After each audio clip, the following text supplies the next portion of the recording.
लोकायुक्त बनाने की सूचना मिलते ही जोधपुर में उनके घर पर बधाई देने का तांता लग गया है। दरअसल बड़ी संख्या में रिश्तेदार, परिचित और शुभचिंतक उनके आवास पर बधाई देने पहुंचे। लोहरा ने कहा कि अपनी जिम्मेदारी का वो पूरी निष्ठा से वहन करेंगे।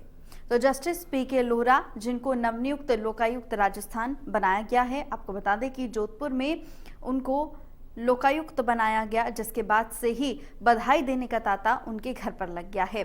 जस्टिस पी लोहरा को लोकायुक्त बनाने की सूचना मिलने के बाद से ही जोधपुर में उनके घर पर बधाई देने वालों का तांता लग गया।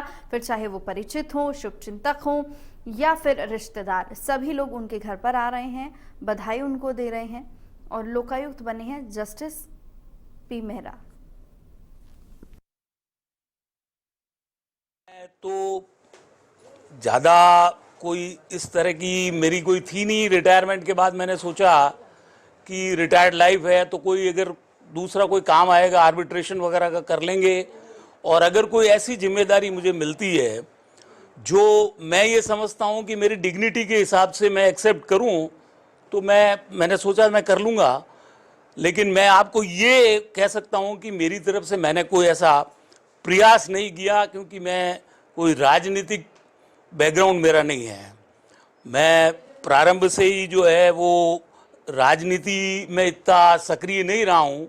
लेकिन ये ज़रूर है कि मुझे ये एक मेरे नाना जी जो कि न्यायाधिपति थे, उनसे जो है आशीर्वाद मिला कि आपको निष्पक्ष रूप से काम करना है और जो है हर काम को आपको लगन से करना है।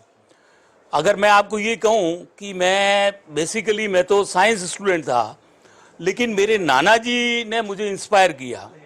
उन्होंने कहा तू लॉ ज्वाइन कर, और उनके आशीर्वाद से मैंने लॉ ज्वाइन की। और वो उन्हीं के आशीर्वाद से मैंने जो कुछ भी मैंने हासिल किया, मैं आज भी, वो स्वर्ग में है लेकिन मैं आज भी उनका आशीर्वाद मेरे ऊपर बना हुआ है।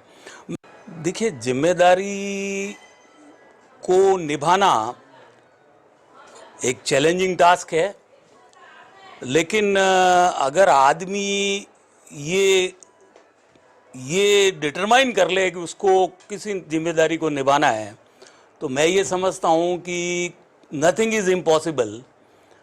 और अगर आप ऑनेस्टली, कॉन्साइंचुअसली कोई काम करेंगे तो डेफिनेटली उसके रिजल्ट्स आपको मिलेंगे।